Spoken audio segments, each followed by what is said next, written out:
This is a kindergarten thing that happened to me. And why am I bringing it up? Well, you'll see, you'll hear, whatever, in a second. I was in kindergarten. I was in two different kindergartens.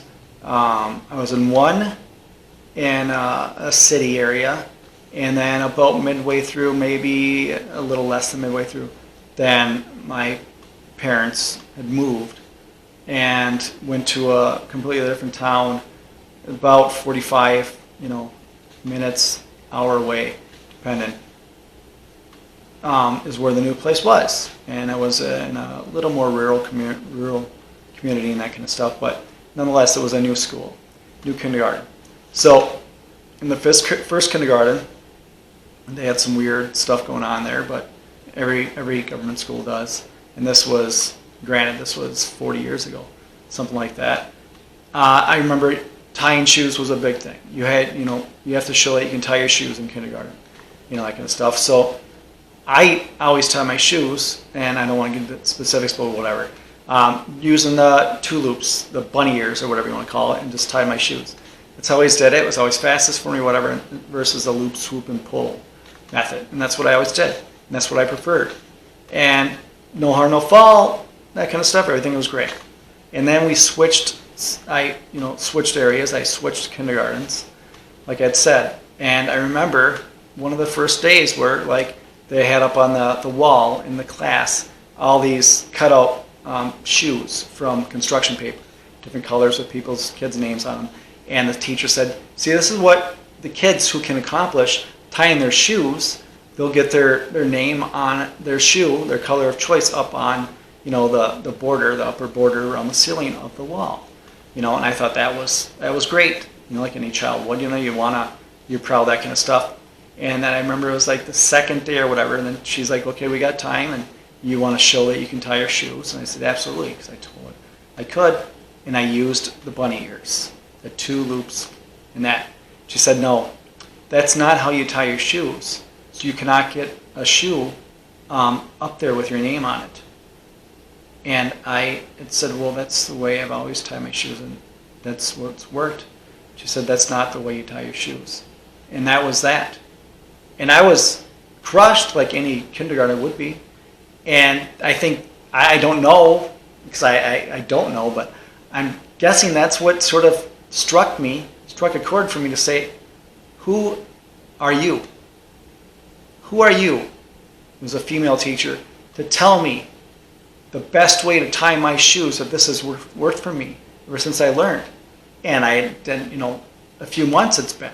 But this is what it's worth. This is the way it's always been for me, and this is beneficial for me. Who are you to say that's not the way to tie shoes? So I never, just to fast forward, I refused to do the method she said is the correct way to tie shoes. So I never got my shoe of choice colored construction paper with my name on it up on the thing, and I refused to.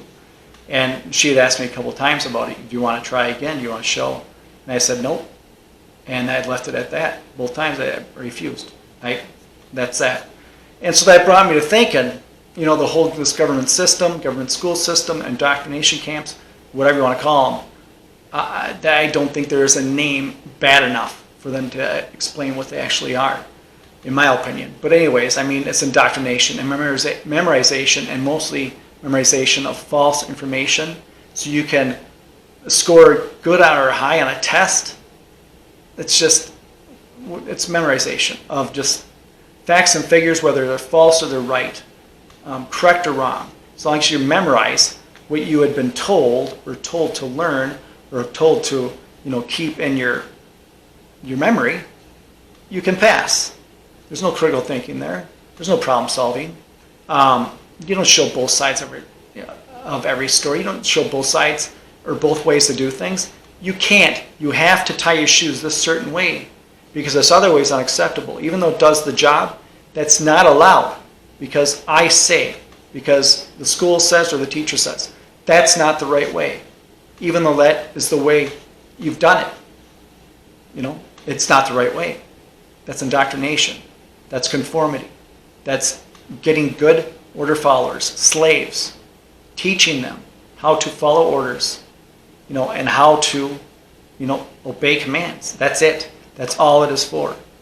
So I brought this out. They don't teach you. They don't teach problem solving. They don't teach you how to solve problems. They don't teach you anything other than what's being pushed, and what's being pushed from the government or the higher-ups down to the teachers, and the teachers regurgitate that and push it on the children. The teachers may not agree with it, but they still push it because their paycheck depends on it. Or the teachers probably have no clue about most of the subjects. They just teach what they've been taught, what they've been told to memorize, or what's been shown to show you guys or the kids. That's all they do. It's just a hand-me-down. Here, it comes from this higher-ups, down to this, down to this, down to the Department of Education, down to the teachers. The teachers hand it off and make the children memorize it. That's it. That's all it is. A memorization, an order following brigade.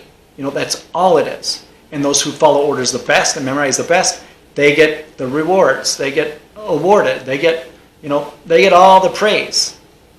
I never wanted that praise, but anyways, that's what happens.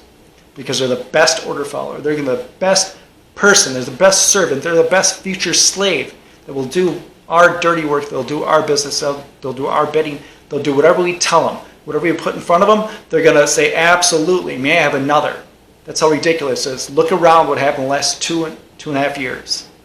That's what they've built in these indoctrination camps. But anyways, I would just say, just look into Common Core, for example.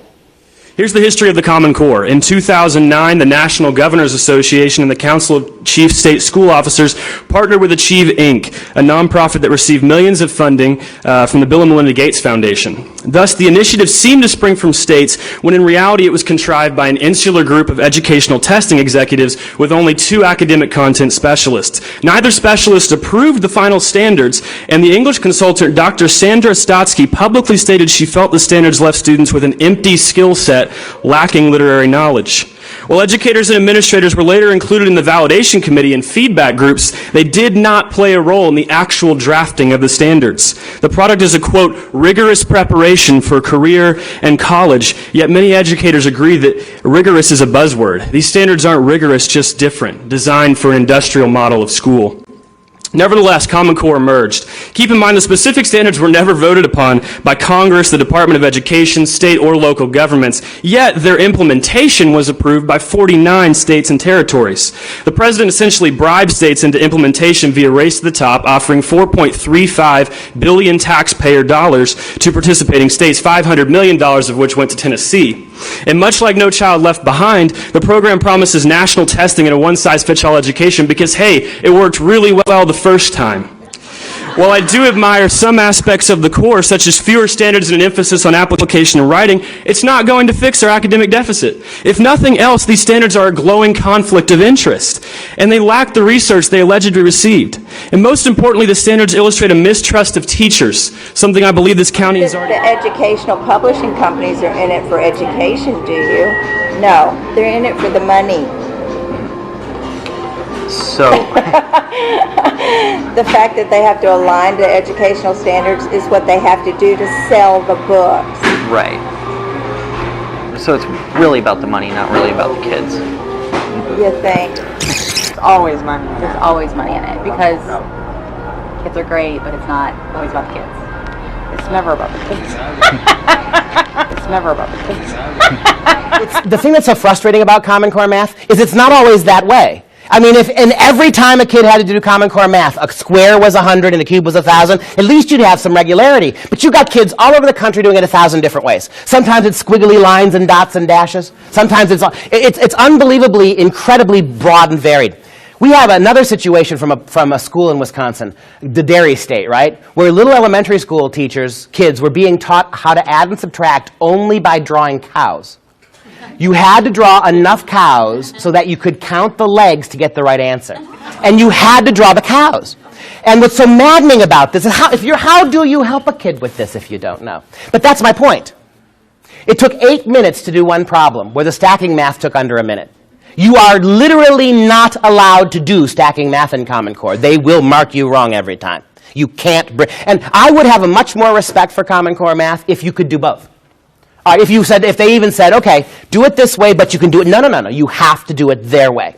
What's the point of this? You're telling me the only conceivable point of this, it seems to me, is to create a mathematics paradigm and math homework that only the schools can help them with, not moms and dads. It's one more way they drive a wedge, right? What material benefit? And I want my kids to be able to tell me how they did math as well as do it. But in the final analysis, it doesn't matter if they can explain it to me. They have 2 times 5 is 10. New Jersey mom Sarah Blaine says her 10-year-old daughter Elizabeth's homework is focused more on preparing for the state standardized test and less on real learning. I started to ask my daughter, are you doing social studies in school? And her answer was pretty much, what social studies? Blaine has decided to join a nationwide opt-out movement of parents who say they will not allow their children to take the exam. What's wrong with measuring how proficient a student might be in reading and math? I don't have any problem with measuring how strong a child is in reading or math. What I do have a problem with is when the tests start to drive everything else that's happening in school. For fourth graders, the test is 8 to 10 hours long and is taken over multiple days.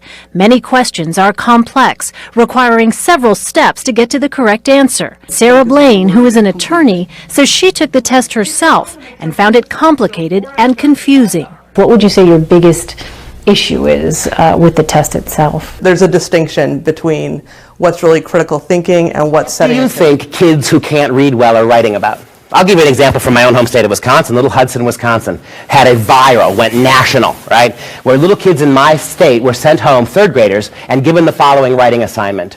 Tell us how the state is just like the family, but better. That was their writing assignment. And this, I'm now giving away the game. If you ask me, you put a gun to my head and ask me, what in one word Common Core is? That's it. It's statism. It has nothing to do with education.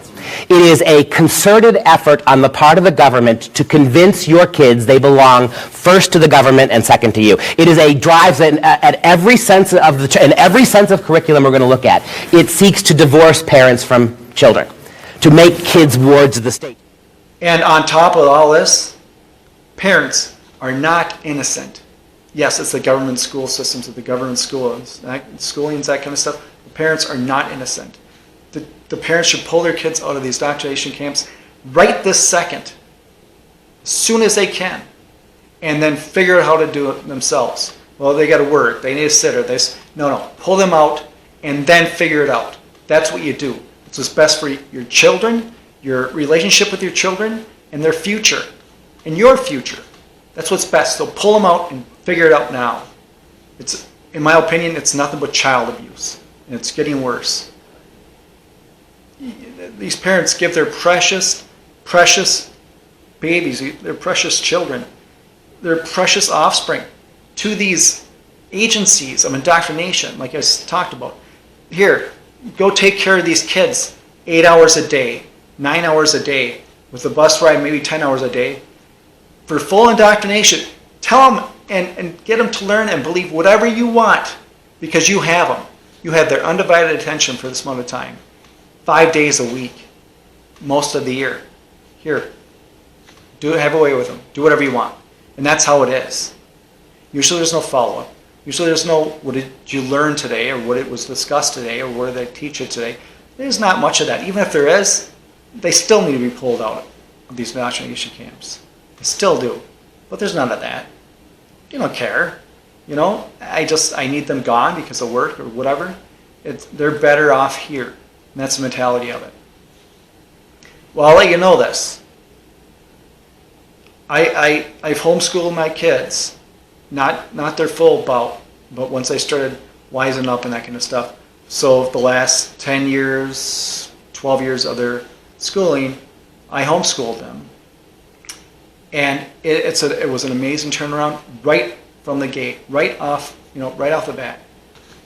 My youngest was dyslexic, suffering from that, and the schools had issues, and that kind of stuff. And the schools were not pushing, but there was some talk about medication, that kind of stuff.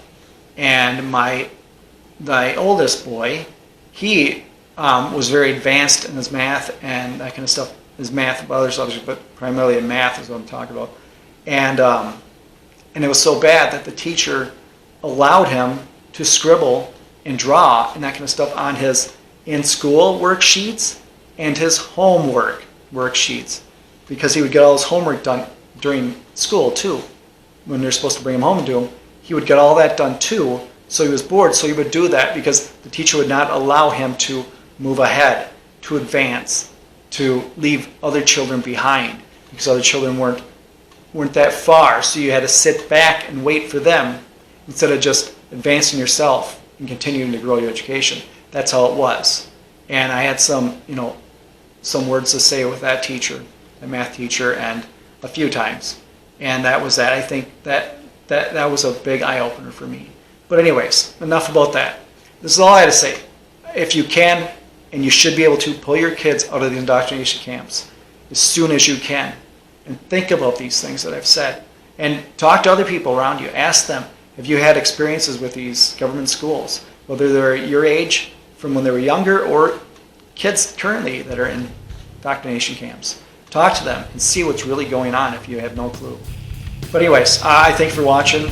As always, hit the like, share, subscribe, and stay vigilant. Protect yourself, protect your family, protect your health, and protect your wealth.